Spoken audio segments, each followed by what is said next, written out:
Shalom. All praises, glory, and honor unto Yahweh, Ba'asham, Yahwashai, Ba'asham, Rakak, Wadash.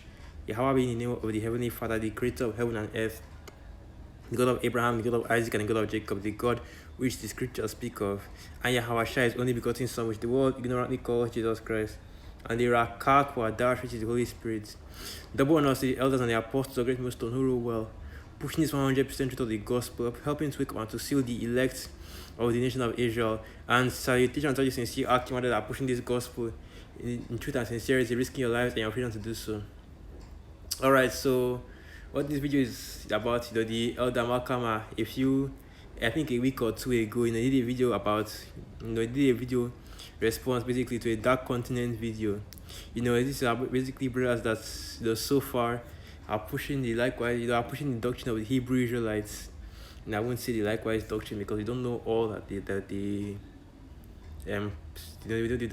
don't know all of their doctrines and all the things that they believe in. But basically they are pushing the Hebrew Israelite doctrine, going out into the highways and byways, waking up our people, doing the sit downs, doing the lessons and the like. So when he made a video, and the video is a little bit, I think it was a month ago that they posted that video up. Basically, these women came up to the camp. They came up to their camp with scriptures, trying to debunk, the Hebrew Israelite doctrine, the normal thing. And the other Malcolm said that those were, that they were heathen, which I agree with, of course. But basically, what was going through my mind as I was watching the video is basically, why do the heathen rage? So I decided to just visit their channel just to see what other videos that they have up, and it's basically all the same thing. Heathen coming up to their camp and basically trying to call them out on their doctrine. Which raises the question constantly in my mind: why do the heathen rage? Why do the heathen rage? But something else I noticed when I was doing their videos was, look at all the views that they have: 18k views, 12k views, 14k views. I know basically they have the same title pattern as Adam Abbott, and I thought that these guys might actually be like Adam, actually being connected to Adam Abbott, and sure enough they are. Basically, all the normal clickbaity titles, heathen steps up to camp and gets sliced to pieces, triple homicide, all those kind of titles. But this lesson isn't, going to be on, or condemning or rebuking the brothers for those titles. Whatever they can do to get people's attention into this truth. If the elect get sealed by watching these videos, nobody can complain about that. So as long as they are pushing the correct doctrine, they can title their videos however they like. So long as they follow YouTube's guidelines and the terms of services, it doesn't really matter. As long as they are pushing the word correctly and they are pushing it, and they are doing everything properly and in order. Basically, what I'm going into are all these heathens, that are coming up to the camps, every once in a while, you get them from time to time, basically trying to debunk the doctrine that we are bringing out, specifically Vocab Malone and his apologists, his apologist crew, or just any random heathen that comes up and tries to talk about how the Most High isn't real, the Bible is a fairy tale, all these kind of things, and our people as well. But this is mostly focusing on the heathen, which is like the title said, why do the heathen rage? And that's the question that I constantly ask myself, because here you are making enemies out of us because we tell you the truth, and because that's scriptural. Am I therefore your enemies because I tell you the truth? I believe that is the book of 1 Timothy chapter 4 verse 3, I believe. Slack, I'll have to type that thing. Slack, let me just make sure that I got the correct passage. Okay, Galatians chapter 4 verse 16. Am I therefore your enemy because I tell you the truth? Because that's what basically we are doing. We're coming out to the highways and byways and we're giving these people the correct truth, And that's all we do. We bring out this truth, we bring out the sincere and the correct doctrine. But your real enemy, on the other hand, because all you heathen, whether you want to believe it or not, all you people of the earth, all the other nations, whether you want to believe it or not, Esau is your enemy because he is the wicked. Esau is so-called white man, this devil that the scriptures speak of. He's out here doing all kinds of wickedness. And you know what? Let me get that precept. Let me just jump to it instead of using my own words, like the scripture says. Instead of using our own words, lest the cross be made of none effect. So this is the book of Wisdom of Solomon, chapter 2, verse 24. Nevertheless, through the envy of the devil came death into the world, and they that do hold of his side do find it. So you come up to the camp with all these Babylonian doctrines, holding on to the side of Esau, as scripture says, worshipping the beast and his image by keeping all these doctrines in your hearts, and then coming up against the brothers that are preaching the correct and the true doctrine, the truth, basically. Because that's all it boils down to, while believing in the lies that Esau has given you.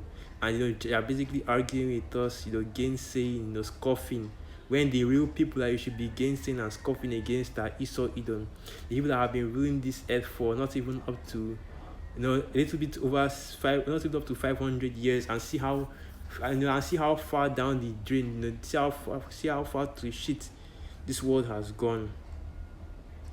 Because that is what Esau brings, and you know that he is the devil, because even the scripture tells you that. Let me just go to that.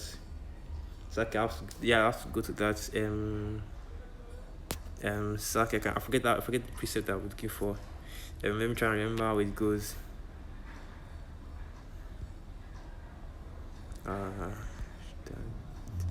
Okay, let me type in old serpents. Right, so it's the book of Revelation, chapter 20, verse 1. And I saw an angel come down from heaven, having the key of the bottomless pit and a great chain in his hand. And he laid hold on the devil, on the dragon, that old serpent, which is the devil and Satan, and bound him 1,000 years. And we know that what this is speaking of is Esau, Edom, the so-called white man, because when the scripture talks about the dragon, it's speaking of who?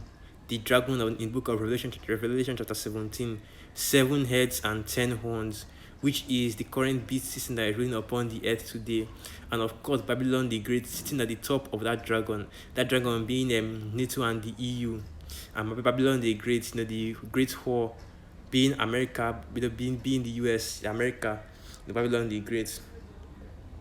And Esau, he is the reason why the Most High is going to bring, going to shoot missiles upon the earth.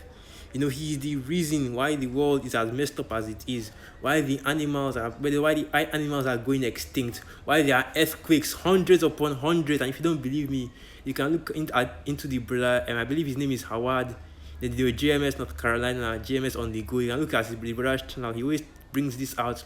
Hundreds upon hundreds of earthquakes every single day.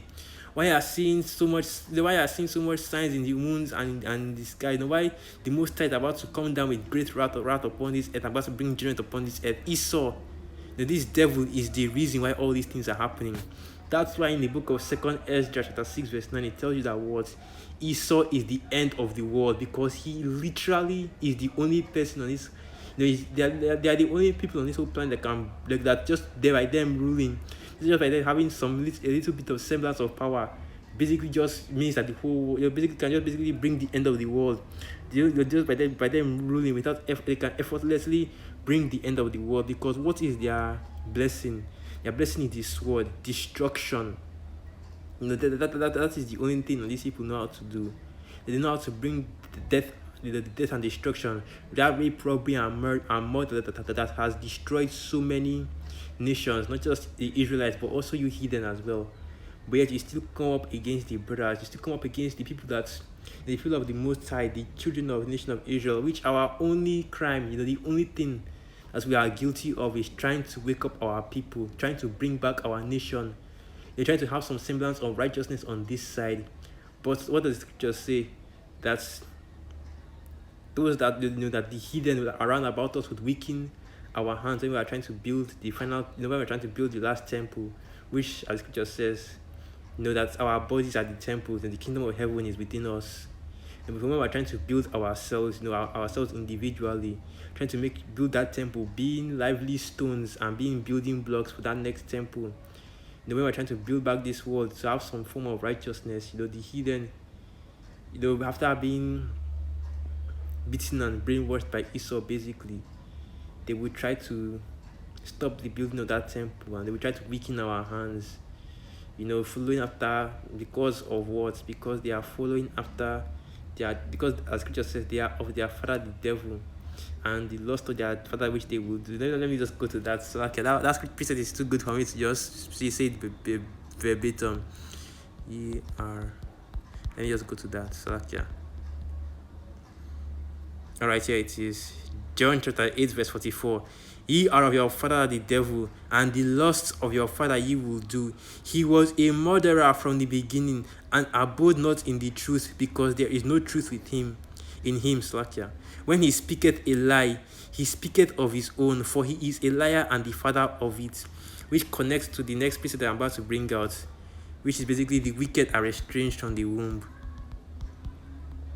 And what are they estranged from? The truth, which is basically this knowledge and of Yahweh Bashmi Yahweh and the fear of the Most High, which is the beginning of wisdom. So this is the book of Psalms 58, verse 3. The wicked are estranged from the womb. They go astray as soon as they be born, speaking lies. And that connects basically with that precept in the book of John.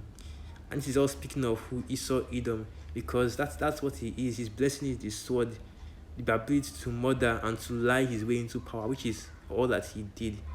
I know it's not even something that is hidden anymore. This is common knowledge, you know.